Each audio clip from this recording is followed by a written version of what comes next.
Okay, let's talk about section 1.3, or thinking like a scientist. The one scientist from this unit you should know is Lavoisier. He was a French chemist, and he actually transformed chemistry from alchemy, which is kind of like wizardry or magic, into an actual science. And he did experiments, and he was able to use measurement as a part of the science. So that's a very important key point. You see the key on there. Definitely going to see a question on that, I bet. So he designed a balance that could weigh something very, very accurately. And he also discovered that oxygen was required to burn things. Almost anything needs oxygen to burn. So you should know this is Lavoisier. You should know the steps in the scientific method. And then it's an illogical approach to a solution to a scientific problem. And so you first start by seeing something in nature, an observation, and then you propose a hypothesis. You test the hypothesis. You analyze that data, and then you determine whether you need to revise your hypothesis. If not, you can go on and make it into a theory. And so it all starts with observation, and those observations could be qualitative. You notice the color, the size of something, the shape of something, or it could be something that you record a number. So if you see your flashlight isn't working, then you make a hypothesis that maybe the batteries are dead. And so then you would test that hypothesis, and you would propose how to determine if that's true. Obviously, you try putting in new batteries. You wouldn't decide if your hypothesis is the batteries are dead, you wouldn't change the light bulb. You'd change the batteries. After testing and putting in new batteries, if that fixed the problem, then you would say, well, I was correct. So replacing the batteries would be the experiment. And the independent variable is also called the manipulated variable, and the dependent variable is called the responding variable. So in this case, I would determine that I'm changing the batteries, and then I would see if the light works. And so the responding variable would be the light.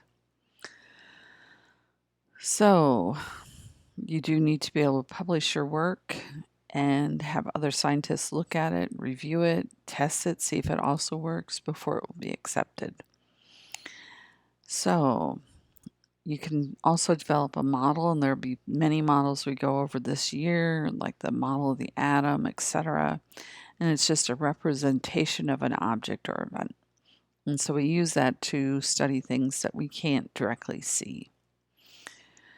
Hypothesis meets the test of repeated experimentation, then it can be raised to a higher level, and that would be to theory. So you need to understand the definitions of hypothesis, theory, and what it takes to go from hypothesis to theory. And again, the theory and hypothesis are not what you think of in the common world or in the natural world. So you should understand this chart, how to go from observation to hypothesis to experiment and theory. Eventually, you can get to a scientific law. Scientific law is a concise statement that summarizes the results of many observations and experiments. It does not try to explain the relationship it describes. That explanation requires a theory. So it's the theory of relativity.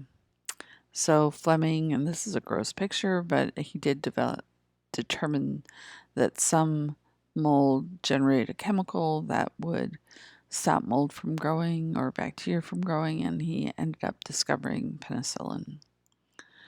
So what is a hypothesis? A hypothesis is a proposed explanation for observations. After we've had our discovery, we've written up our results, then we have to collaborate with other people. And I always worked with a team when I was doing research. It was not just me in a lab by myself doing everything. I had some people doing various things, and we worked together. So no matter how talented the players on a team, maybe one player cannot ensure victory for the team. Individuals must collaborate or work together for the good of the team.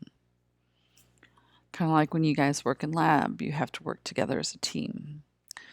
When scientists collaborate and communicate with one another, they increase the likelihood of a successful outcome.